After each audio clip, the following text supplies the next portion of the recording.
Assalamualaikum warahmatullahi wabarakatuh. Alhamdulillahi ala ihsani wa syukru lahu ala taufiqihi wa amtinani wa asyhadu an la ilaha illallah wahdahu la syarika lahu ta'ziman li sya'ni wa asyhadu anna Muhammadan abduhu wa rasuluh ad-da'i ila ridwani wal hadi ila ihsani sallallahu alaihi wa ala alihi wa ashabihi wa ahwani wa sallama tasliman katsiran.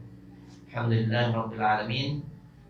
Kita memuji Allah atas kesempurnaan zat dan nama-nama serta sifat-sifat Allah Subhanahu wa taala yang Allah tentukan untuk dirinya. Sekaligus kita memuji kesempurnaan seluruh perbuatan-perbuatan Allah yang selalu dibawa keadilan dan hikmah di dalamnya. Sekaligus kita bersyukur kepada Allah Subhanahu wa taala tentunya atas nikmat-nikmat yang Allah berikan kepada kita, yang jika kita ingin menghitungnya satu persatu maka tidak mungkin kita mampu untuk merincikannya. Wa in ta'uddu ni'matallahi la tuhsuha. Jika kalian ingin menghitung nikmat-nikmat Allah, tidak mungkin kalian bisa menghitungnya. Di antara nikmat itu tentunya adalah taufik dan hidayahnya. Allah memberikan kita bimbingan pada hati kita untuk tetap teguh berpegang pada agama yang lurus dan sempurna ini. Tidak ada agama selain agama Islam di sisi Allah Subhanahu wa taala. Sebagaimana firman-Nya, "Inna dina 'indallahi al-Islam." Sesungguhnya satu-satunya agama yang diridhai oleh Allah di sisinya hanyalah agama Islam. Wa man yabtaghi ghaira al-islami dina falan yuqbala min wa huwa fil akhirati minal khasirin. Dan ancaman bagi siapapun yang menginginkan agama selain agama Islam, maka seluruh perbuatan baiknya di dunia tidak akan menjadi bekal untuk pertemuannya dengan Allah di hari kiamat nanti. Semuanya akan sia-sia. Meskipun kebaikan itu di mata sosial adalah sebagai nilai suatu kebaikan, tetapi kalau tidak didasari dengan keimanan kepada Allah, tidak ada keikhlasan dalam menjalankan perbuatan-perbuatan itu, ia melakukan itu karena Allah, ia menghormati tetangga karena Allah, ia bertegur sapa karena Allah, maka itulah nanti yang akan dibawa, yang selainnya tidak. Kalau tidak diniatkan untuk Allah Subhanahu wa taala, maka tidak akan diterima oleh Allah Subhanahu wa taala. Apalagi orang yang tidak berpegang teguh pada agama Islam ini. Dan kita alhamdulillah hingga hari ini, detik ini, Allah kokohkan hati kita untuk berpegang teguh pada agama yang sempurna ini, dan juga kita dibimbing untuk menjalankan ibadah teragung setelah kalimat tauhid, yaitu sholat. Ibadah teragung di sisi Allah setelah persyahadatan atau persaksian bahwasanya la ilaha illallah wa anna muhammadan rasulullah, itu adalah salat wajib, ya. Sebagaimana firman sabda Nabi sallallahu alaihi wasallam, yaitu hadis qudsi, wa ma taqarraba ilayya 'abdi bima aftaratu alaihi. Tidaklah hambaku mendekatkan diri kepadaku dengan sesuatu yang aku cintai, yaitu dengan menjalankan perintah-perintah wajib untuknya. Di antara kita ini saat ini adalah menjalankan ibadah salat maghrib, dan kita lakukan alhamdulillah dengan berjamaah. Sesehat apapun kita, sebagus apapun akal kita, pikiran kita, kesehatan kita, kondisi kita, itu tidak mungkin bisa menuntun kita untuk menjalankan ibadah salat maghrib berjamaah di masjid ini, di musala ini, kecuali dengan bimbingan dari Allah Subhanahu wa taala. Maka kita selalu mensyukuri nikmat yang agung ini. Selalu kita mensyukuri nikmat yang agung ini. Salawat dan salam untuk Nabi kita Muhammad sallallahu alaihi wasallam, yang dengan diutusnya beliau kita bisa mengenal Allah. Dengan diutusnya beliau kita bisa mengetahui bagaimana cara beribadah kepada Allah. Kita bisa sholat, itu adalah karena peran dari Nabi Sallallahu Alaihi Wasallam sebagai utusan Allah. Oleh karenanya dulu para sahabat ketika belajar sholat kepada Nabi, kemudian Nabi SAW mengatakan shollu kama ra'aitumuni usolli, perhatikan sholatku ya, aku berikan contoh. Diteladankan oleh Nabi SAW, dicontohkan doanya seperti ini, zikirnya seperti ini, mulai takbiratul ihram sampai taslim, salam. Kemudian Nabi SAW memerintahkan ketika sudah selesai, wahai sahabatku sekalian, irji'u, sekarang pulanglah ke rumah, ajarkan keluargamu semuanya untuk sholat. Dan kemudian ajaran sholat itu dibukukan dan kemudian sampai kepada kita. Subhanallah, jarak kita menuju Makkah terlalu jauh, jarak kita menuju Madinah terlalu jauh. Dan alhamdulillah semuanya itu bisa tersampaikan kepada kita sehingga kita bisa menjalankan ibadah sholat. Subhanallah, alhamdulillah, nikmat yang besar. Hari ini insya Allah kita akan memulai kajian kita, yaitu tafsir Juz Amma. Tafsir Juz Amma ini adalah Juz Amma itu juz yang ke-30 dan insya Allah sudah sangat populer ya, bahkan di mana-mana dibaca, di waktu sholat sering dibaca ya. Maka ini perlu kita pahami ayat demi ayat itu maksudnya kemana, karena kekhusyuan sholat ya, itu adalah salah satunya dipengaruhi oleh seseorang memahami apa yang dibacanya. Alhamdulillah pada pertemuan pertama dulu perdana itu kita sudah membahas Al-Fatihah, karena itu adalah surat yang agung, surat paling agung yang ada untuk kita. Maka kita harus mempelajari lebih awal bagaimana tidak dia menjadi rukun dari salat. Maka kalau salat tidak dibaca Al-Fatihah tidak sah ya, kecuali bagi orang yang baru masuk Islam belum bisa membaca Al-Fatihah, maka boleh dia mengucapkan zikir-zikir yang sudah disyariatkan oleh Allah, bisa dengan tasbih misalnya subhanallah, subhanallah, subhanallah sampai akhirnya apa-apa. Tapi itu orang yang belum bisa Al-Fatihah. Kemudian mau membaca alhamdulillah juga boleh. Alhamdulillah, alhamdulillah, alhamdulillah terus karena belum hafal Al-Fatihah. Tapi ketika sudah hafal Al-Fatihah, dia menjadi rukun, yang mana setiap rokaat dari sholat pasti harus ada Al-Fatihahnya. Tidak ada satupun rokaat kecuali di dalamnya ada Al-Fatihah. Dan kemudian jamaah dimulakan oleh Allah Subhanahu Wa Taala berkaitan dengan Juz Amma ini. Kita mengawali dengan Juz Amma ini karena suratnya tergolong pendek dan banyak yang membacanya di setiap sholat. Jarang kita mendapati seseorang di sholat sunnahnya, sholat yang lainnya, sholat wajibnya membaca Al-Baqarah atau Al-Kahfi atau apa itu ada ya. Tetapi ada juga yang karena cintanya dengan Juz Amma ya, itu selalu dibaca Juz Amma, bahkan Qul Huwallahu Ahad terus menerus yang dibaca, nggak pindah-pindah. Kenapa alasannya? Karena saya cinta sekali dengan Al-Ikhlas ini ya. Atau mungkin karena yang hafal itu saja ya.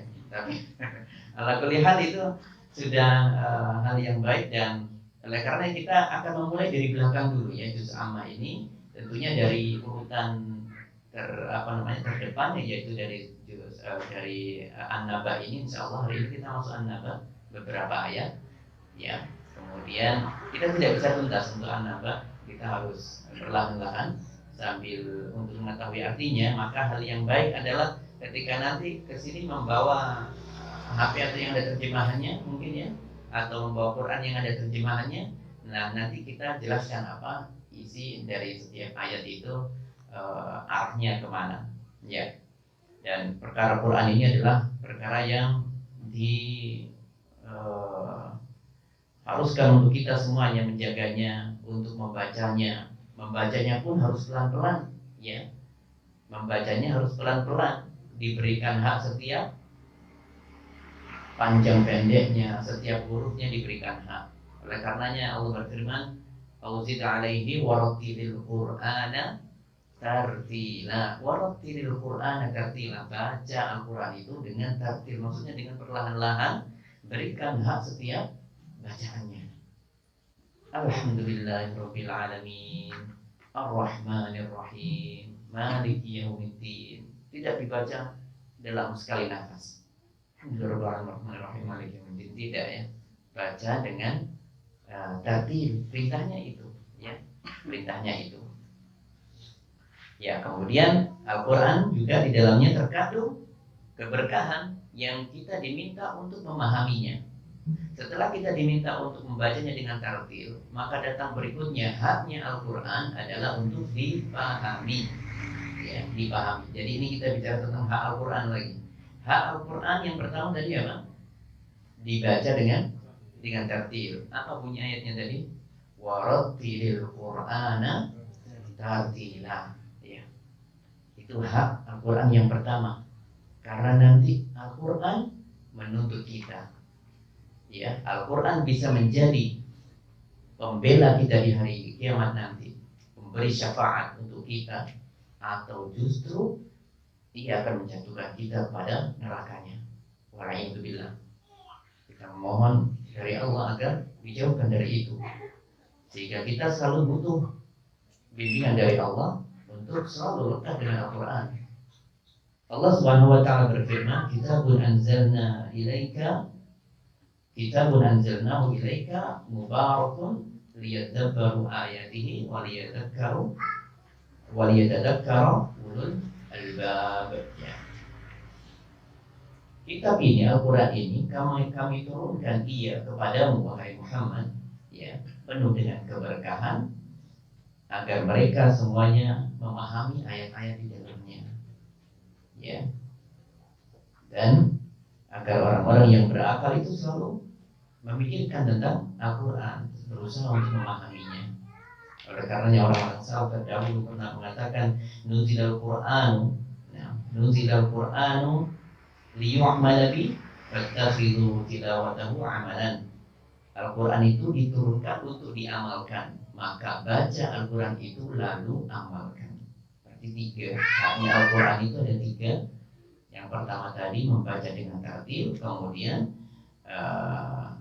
mentadaburinya, yaitu berusaha untuk memahami, liyadabbaru ayatihi, agar mereka mentadaburinya, memahaminya, barulah kemudian diamalkan.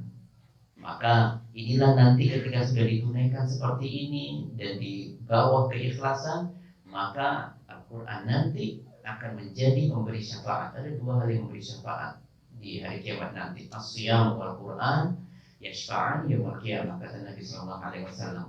Nanti puasa dan bacaan Al-Quran akan menjadi penolong kita di hari kiamat nanti, subhanallah.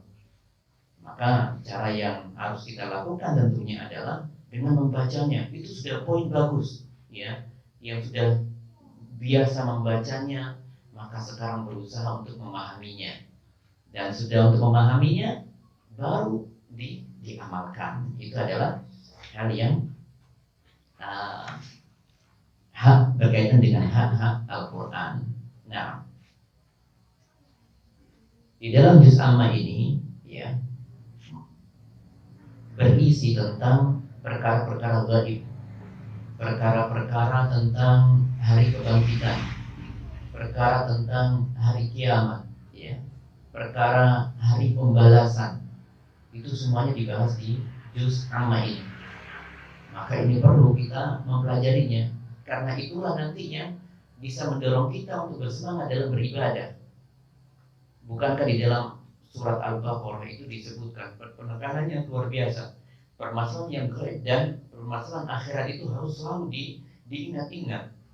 Allah berfirman, di antara ciri-ciri orang yang beriman adalah alladzina yu'minuna bil ghaibi wa yuqimuna shalah wa mimma razaqnahum yunfiqun, yaitu orang-orang yang beriman kepada hal yang gaib. Yang gaib itu adalah banyak hal, termasuk di dalamnya adalah perkara akhirat, perkara hari kebangkitan, perkara hari pembalasan. Kemudian setelah itu ada ayat setelahnya, di situ disebutkan walladzina yu'minuna bima unzila ilaika wa ma unzila min qablik wa bil akhirati hum yuqinun, dan kepada hari akhir mereka beriman, yakin dengan keberadaan hari akhir. Seperti kemarin di Al-Fatihah, Maliki Yaumiddin, itu hari pembalasan. Sang pemilik hari pembalasan nanti akan membangkitkan semua makhluknya dan dibalas di sana nanti. Yang baik akan diberikan kebaikan, yang buruk akan diterima, mendapatkan sesuai dengan yang dikehendaki oleh Allah Subhanahu wa taala. Maka bahasan kita di Al-Baqarah tadi diawali dengan yang beriman dengan yang gaib, kemudian yang beriman kepada hari akhir. Seolah-olah penekanan hari akhir ini harus selalu melekat pada diri kita. Diulang lagi gaib dan hari akhir. Maka termasuk juz amma ini kita harus bersemangat untuk mengkajinya. Ya, kita harus bersemangat untuk mengkajinya. Kalau kita sudah paham, nanti insya Allah akan lebih mudah untuk khusyuk. Ketika sholat bersendiri kita membacanya sambil memahami. Ketika menjadi makmum maka bacaan imam bisa dipahami. Jadi kita tidak melamun. Itu pun terkadang masih melamun. Ya, namanya syaitan itu selalu membisiki kita. Itu ada syaitan divisi pengganggu waktu sholat, itu adalah khinzab. Yuqalu lahu khinzab, kata Nabi sallallahu alaihi wasallam. Syaitan yang selalu mengganggu itu namanya khinzab. Baik. Tapi sebelum kita membahas An-Naba ini perlu kita tekankan ada istilah surat Makkiyah dan Madaniyah. Surat Makkiyah dan Madaniyah asalnya adalah dia penisbatan kepada kota Mekah dan kota Madinah. Tetapi dalam penamaan ayat atau surat, maka surat Makkiyah itu adalah berkaitan dengan ayat-ayat yang diturunkan pada fase sebelum hijrah. Fase sebelum hijrah berarti masa berada di mana itu? Di Mekah. Berapa tahun di Mekah dakwahnya? 13 tahun. Akhirnya diusir, ya. 13 tahun diusir. Itu adalah fase Mekah. Kemudian ada pun surat Madaniyah itu nanti yang surat atau ayat, lebih tepatnya ayat yang diturunkan di fase setelah hijrah. Berarti ada masa hijrah itu berapa tahun itu? Sampai meninggalnya Nabi kurang lebih 10 tahun, ya. Jadi tahun 1 sampai tahun 10 Hijriah ketika posisi berada di Madinah. Tetapi tidak menutup kemungkinan nanti Nabi sallallahu alaihi wasallam menuju Mekah di waktu beliau ada di Madinah itu. Kemudian ayatnya turun di Mekah. Itu masuk mana? Apakah ayat Makkiyah? Bukan. Itu adalah ayat Madaniyah. Saya ulangi lagi. Kalau diturunkan di masa tahun Hijriah, tahun 1 sampai tahun 10, meskipun ayat itu diturunkan di Madinah ataupun di Mekah sekalipun, maka itu tetap ayatnya namanya ayat Madaniyah, ya. Dan kemudian sebaliknya, kalau ayat itu turun di waktu sebelum hijrah, ya, meskipun itu ternyata diturunkan di Madinah, maka ayatnya namanya ayat Makkiyah. Nah, sudah clear, ya. Nanti karena ada ini, contohnya adalah apa, surat An-Nasr itu bunyinya, idza jaa nasrullahi wal fath wa ra'aitan nasa yadkhuluna fi dinillahi afwaja fasabbih bihamdi rabbika wastaghfir innahu kana tawwaba. Itu berkaitan dengan apa itu? Dengan Fathu Makkah. Fathu Makkah tahun berapa? Tahun 8 Hijriah. Posisi berarti sudah ada di Madinah, tapi diturunkan di Mekah. Maka itu surat apa namanya? Madaniyah. Nah, ayatnya ayat Madaniyah di situ. Nah, sama seperti itu, ya. Jadi turunnya kan di waktu hijrah itu. Jadi menunjukkan bahwasanya nanti Allah akan berikan kemenangan untuk Mekah ini. Ya, maka itu adalah Madaniyah ayatnya. Sama dengan ini juga. Wailul lil mutaffifin alladzina hum idza qalu 'alan nasi yastawfun wa idza kaluhum aw wazanuhum yukhsirun. Ya, itu berkaitan dengan orang-orang yang berbuat curang untuk menimbang barang dagangannya, itu berbuat curang, maka itu adalah Madaniyah, ya. Itu ketika fase hijrah. Adapun ayat setelahnya itu bercerita tentang orang kafir Quraisy, maka ayat berikutnya adalah ayat Makkiyah, ya, ayat Makkiyah. Saya ulangi lagi bahwa terkadang satu surat itu bercampur. Tidak semuanya ayat Makkiyah dan Madaniyah, tidak, meskipun ditulis surat Makkiyah, tetapi di dalamnya ada surat ada ayat-ayat madaniyah seperti tadi al-mutaffifin. Itu kalau di Al-Quran dituliskan apa itu? Masuk ke dalam mana? Surat Makiyah kan? Masuk juz amma paling banyak itu Makiyah. Ya. Tetapi di ayat pertama al-mutaffifin itu adalah untuk orang-orang yang melakukan kecurangan dalam jual beli, dan itu diturunkan pada fase setelah hijrah. Ya, maka ayat yang pertama, kedua, ketiga itu adalah ayat madaniyah. Berikutnya berkaitan dengan orang-orang kafir yang diturunkan di Makkah, sebelum hijrah, maka itu disebut ayat makiyah. Jadi satu surat kalau disebut madaniyah belum tentu itu semuanya madaniyah semuanya, tetapi ada terkadang bercampur dengan makiyah di ayat-ayatnya itu. Baik, kita bicara tentang An-Naba. Ya, bisa dibantu membaca dulu dengan tartil, yaitu ayat 1 sampai ayat 6 ya. Nah, silakan. A'udzu billahi minasyaitonir rajim. Bismillahirrahmanirrahim. Amma yatasaalun 'anil naba'il 'azim alladzi hum fihi mukhtalifun. Kalla saya'lamun, summa kalla saya'lamun.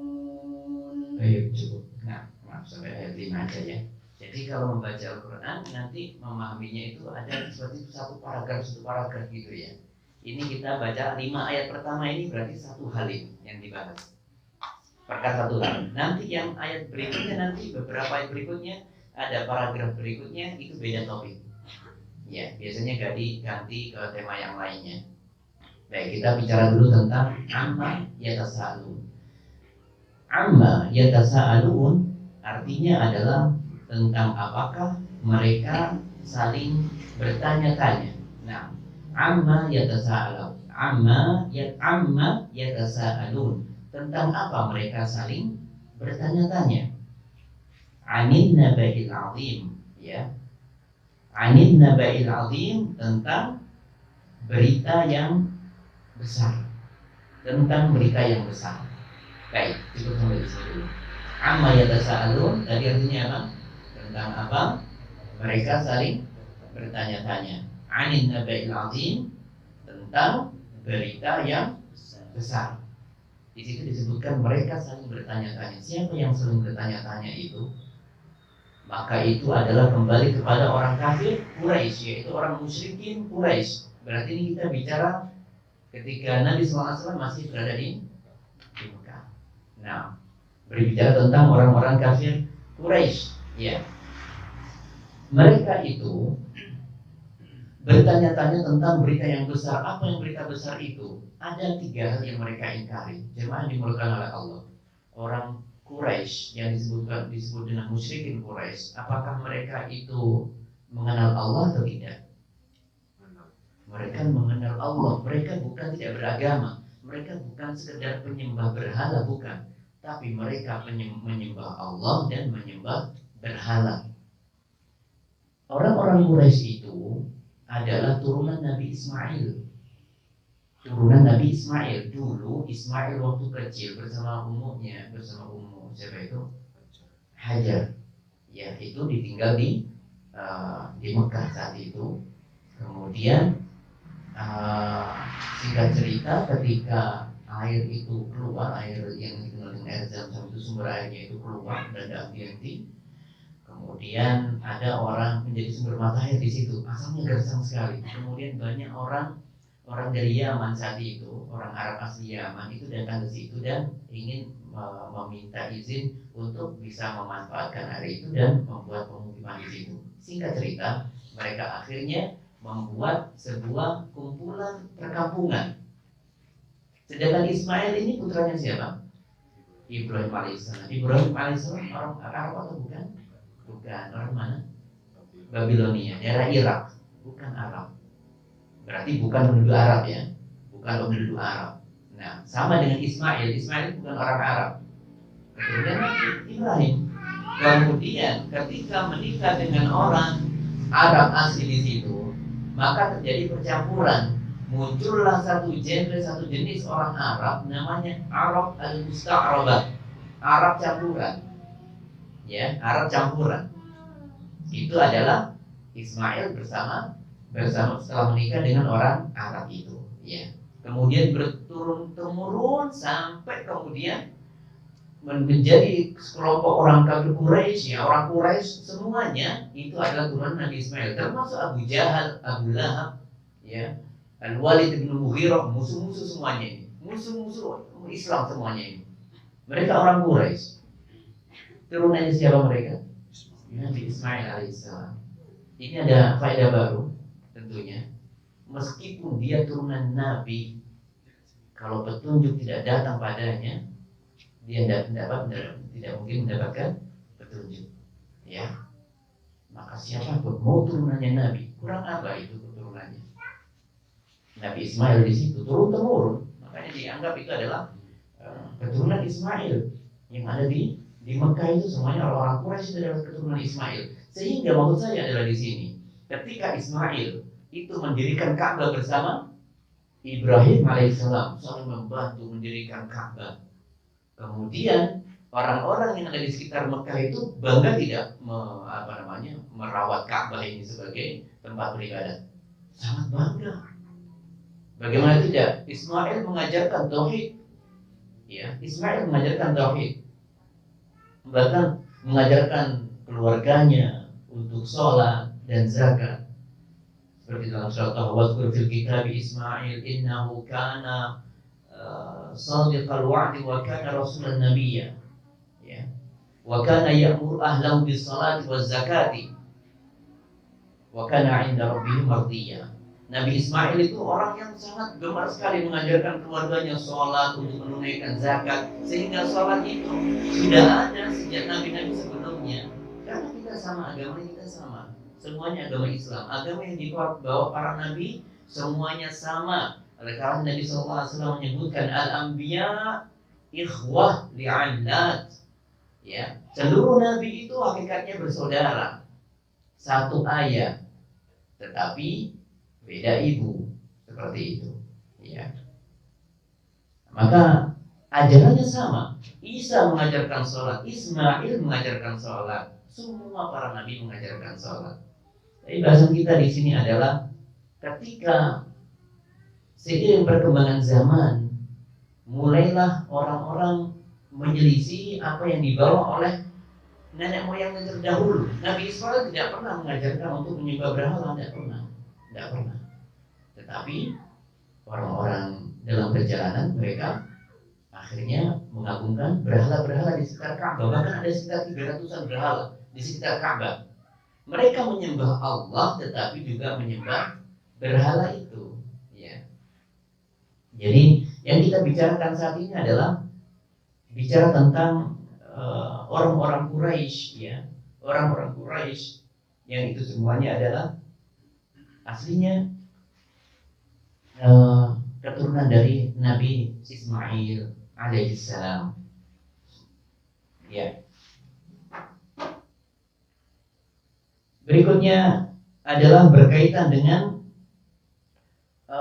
perilaku orang-orang Quraisy, ya.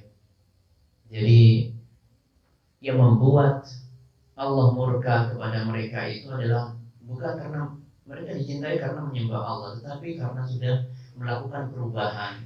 Mereka membuat ibadah-ibadah baru. Nabi tidak pernah mengajarkan, Nabi Ismail dulu tidak pernah mengajarkan ibadah-ibadah yang aneh, tapi mereka melakukannya. Seperti orang-orang Quraisy sebelum datangnya Nabi Muhammad SAW sudah haji, sudah umroh. Haji dan umroh itu adalah syariat Nabi sebelumnya, ya, syariat Nabi sebelumnya. Oleh karena kita dapati mereka adalah orang yang haji dan umroh, orang-orang kafir Quraisy itu, ya, mereka agama Islam. Hanya kesalahannya adalah menyembah berhala, menduakan Allah, itu yang salahnya di sana. Dan kemudian membuat ajaran-ajaran baru. Nabinya mengajarkan cara untuk bertarbiyah, Allah, labbaik Allahumma labbaik, labbaik la syarika lak labbaik innal hamda, dan seterusnya. Tapi mereka membuat perubahan, ya, membuat perubahan. Labbaik Allahumma labbaik, labbaik la syarika la syarika lak, ya, yaitu illa syarikun huwa lak. Naam. Labbaik la syarika lak illa syarikun huwa lak. Ya Allah, kami mendapati panggilanmu, kami mendatangi seruanmu, ya. Tidak ada sekutu bagimu kecuali sekutu yang kau izinkan. Subhanallah, menambah tambahan ini. Ya, saya ulangi. Harusnya adalah la syarikalah, ya Allah, kami mendatangimu, mendekati panggilanmu, dan tidak ada sembahan yang berhak disembah selainmu. Kan harusnya begitu untuk talbiyah umroh dan haji kan itu. Tetapi orang-orang kafir Quraisy mengganti itu dan menambahi labbaik Allahumma labbaik, labbaik la syarika lak illa syarikun huwa lak. Ya Allah, kami memenuhi panggilanmu, tidak ada sekutu bagimu kecuali sekutu yang kau izinkan. Loh, tambahannya sekutu yang kau izinkan. Berarti menginginkan berhala-berhala itu adalah sesuatu yang diizinkan oleh Allah. Mereka merubah ini. Bahkan mereka diantaranya adalah ketika berhaji, buat cara yang baru untuk haji dan umroh, yaitu ketika tawaf di Ka'bah sebagai bagian dari ritual umroh dan haji, ya. Mereka ketika umroh apa? Mereka menggunakan perasaan mereka dari ajaran-ajaran nenek moyangnya katanya gitu ya. Sehingga mereka punya keyakinan kami tidak mau tawaf itu dengan menggunakan baju kecuali baju baru. Kenapa alasannya? Mereka itu malu. Saya malu kalau haji tawaf di Ka'bah yang suci ini, sedangkan baju itu sudah pernah saya pakai untuk berbuat maksiat, untuk melakukan ini dan itu. Maka saya harus punya baju baru. Kalau tidak punya baju baru, mereka tawafnya telanjang. Kalau laki-laki siang bolong itu telanjang muter Ka'bah. Kalau tidak punya baju baru. Kalau yang perempuan di malam hari masih punya malu, tapi sama saja. Telanjang kok punya malu. Cuman bedanya laki shiftnya siang, perempuan shiftnya malam gitu aja, ya. Mungkin nggak begitu kelihatan kalau malam kalau untuk perempuan. Tapi mereka sudah berubah. Tidak pernah ada ajaran seperti ini. Ya, tidak pernah ada ajaran seperti ini. Sesungguhnya mereka itu orang-orang Quraisy, orang-orang kafir Quraisy itu paham Tuhan itu satu-satunya adalah Allah. Tuhannya itu adalah Allah. Oleh karena dalam firman Allah disebutkan wala in sa'altuhum man khalaqas samawati wal ard la yaquluna Allah. Kalau mereka ditanya atau kalau kalian bertanya kepada mereka siapa Tuhan kalian, siapa yang menciptakan langit dan bumi ini, orang-orang mereka, orang kafir Quraisy itu mengatakan Allah Tuhan kami. Allah Tuhan kami.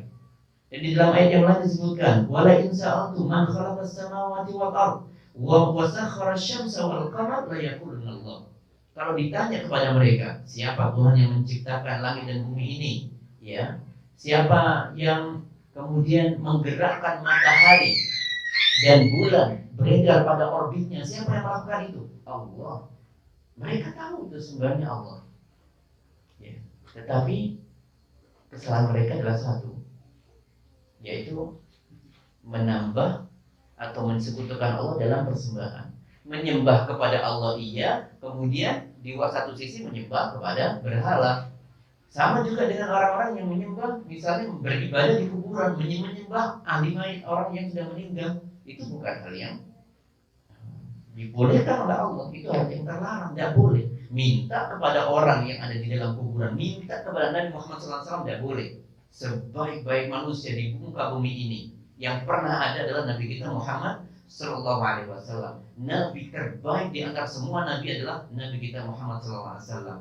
Rasul terbaik dari Rasul yang pernah ada adalah Rasulullah Sallallahu Alaihi Wasallam. Tapi ketika beliau sudah meninggal, maka kita tidak boleh sekalipun minta satu hal pun kepada beliau, tidak boleh. Ya Rasulullah, berikan aku syafaatmu, tidak boleh. Rasulullah nanti akan memberikan syafaat iya dengan izin Allah. Maka kita mintanya kepada Allah, ya Allah, berikan aku syafaat melalui Nabi Muhammad SAW. Itu boleh. Mintanya kepada siapa? Kepada Allah. Ya Allah, berikanlah aku untuk mendapatkan syafaatnya Nabi Muhammad SAW di hari kiamat nanti. Itu adalah hal yang dibolehkan. dan harus kita memintanya. Tetapi kalau minta langsung kepada Nabi Muhammad SAW tidak boleh, karena beliau saat ini sudah meninggal. Tidak boleh. Meskipun hidup ya tidak boleh meminta kepada Rasulullah. Saya minta dimasukkan surga, tidak bisa. Itu yang punya surga adalah Allah. Ya. Ini adalah hal yang perlu kita bahas, bahwa kita bicara tentang orang-orang musyrik, kafir Quraisy, ya, musyrikin Mekah, ya, musyrikin Mekah. Dan kemudian apa yang menjadi berita agung di situ? Anin nabail azim. Anin nabail azim. Ada para ulama menyebutkan di antara hal yang diingkari oleh mereka itu, yang pertama adalah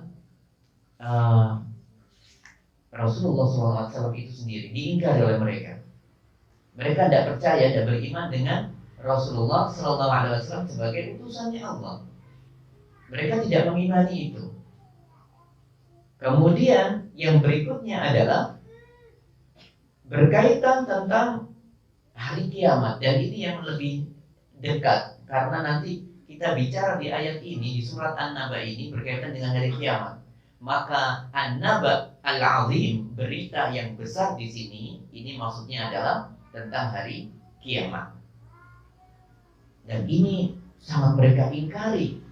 Orang-orang kafir Quraisy percaya Allah, beriman kepada Allah. Kalau dianggap kita punya rukun iman, mereka beriman kepada rukun yang pertama saja. Rukun yang lainnya tidak diimani, termasuk rukun kelima. Itu mereka sangat antipati sekali. Ketika disebutkan tentang nanti kamu dibangkitkan loh ya, nanti semuanya kita dibangkitkan, dimintai pertanggungjawaban semuanya, ya.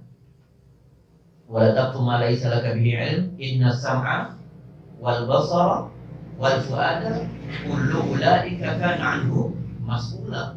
Ini pendengaran, penglihatan, dan apa yang di hatimu, rasa hasad, rasa dengki, semua nanti akan dimintai pertanggungjawaban di sisi Allah. Dimintai pertanggungjawaban, ditanya semuanya, ya, di hari kiamat nanti.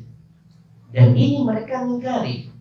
Apa mungkin kita nanti dibangkitkan? Kan kehidupan ya sudah, hidup bayi, kemudian nanti bertumbuh, berkembang, besar, dewasa, kemudian nanti meninggal jadi tulang, tulangnya nanti hancur jadi berbaur dengan tanah, itu saja kan.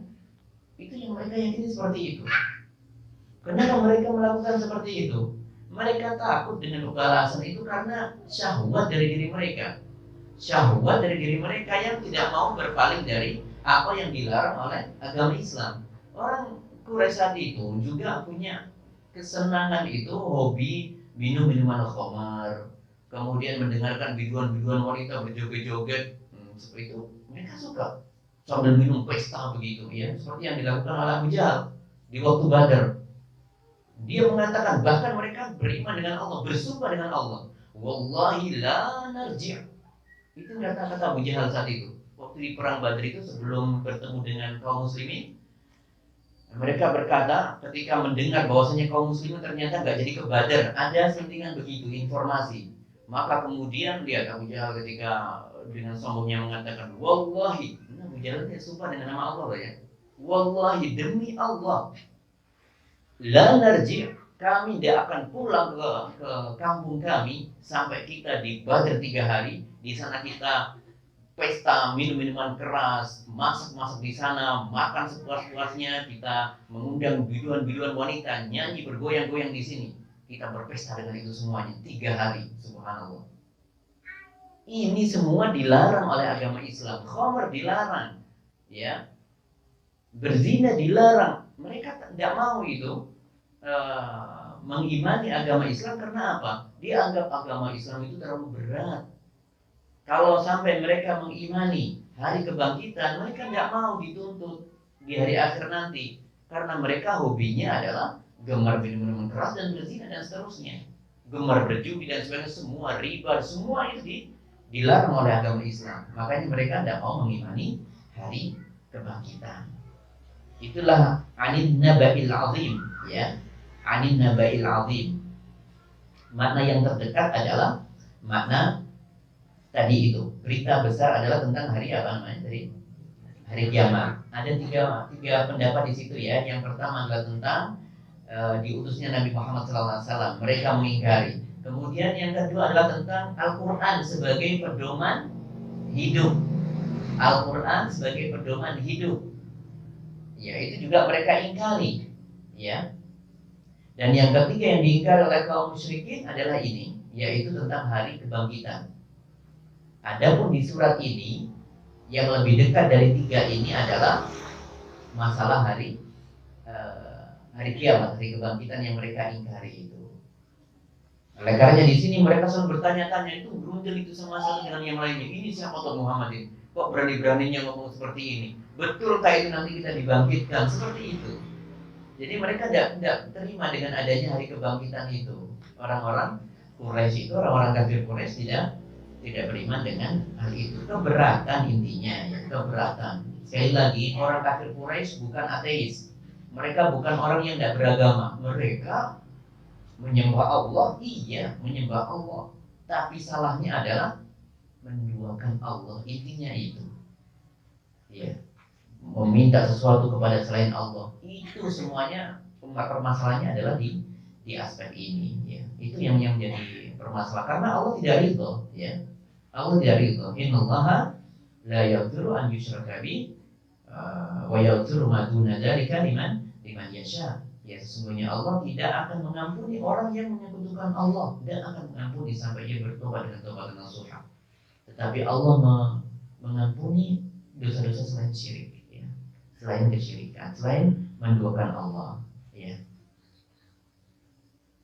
Baik. Amma yatasaalun 'anil naba'il 'azim, ya. Alladzi hum fihi mukhtalifun. Yang mana mereka saling berselisih di dalamnya. Ada yang mengatakan iya tak, ada hari kebangkitan itu. Ada yang lainnya mengatakan nggak mungkin ada. Itu cuma buruan saja, itu cuma kedustaan saja. Nah, cepat sekali. Sudah waktunya saya. Oh, terlalu panjang ini saya. Nah, baru 2 ayat ini. Baik, tapi kemudian di sini tadi bahasan kita adalah kenapa orang-orang Quraisy tidak mau beriman, karena syahwat mereka. Jadi ini ada peranan berbesar, yaitu keimanan seseorang itu dipengaruhi dengan syahwat yang ada di dalam dirinya. Kalau dalam syahwat dirinya itu ingin berbuat maksiat saja, maka jauh dia dari keislaman. Maka biasanya orang-orang yang tidak mau menerima kebenaran Islam adalah menuruti hawa nafsunya itu. Menuruti hawa nafsunya, disampaikan kebenaran, ini dikit-dikit haram, dikit-dikit haram. Yang mengharamkan ini nabimu, Rohmu yang ingin memberikan aturan ini, ya. Justru semuanya nanti akan diminta pertanggungjawaban setelah itu, ya. Jadi kalau orang tidak diberikan aturan, apa yang terjadi? Semuanya kan kacau. Tidak mungkin Allah membiarkan manusia kemudian hidup, kemudian nanti mati, tidak ada hukuman, tidak ada pahala, tidak mungkin seperti itu, tidak mungkin, ya, tidak mungkin.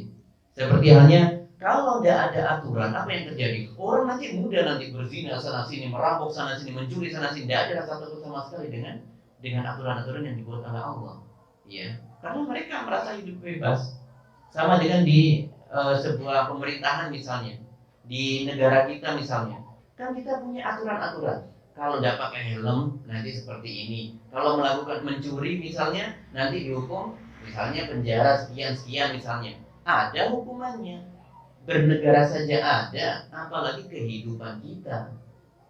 Ya, maka ini adalah hal yang masuk akal sebenarnya. Justru tidak logis kalau meninggal kemudian kita hidup dengan sesuka kita, tidak ada aturan yang mengikat, maka itu sungguh di luar dari akal yang sehat.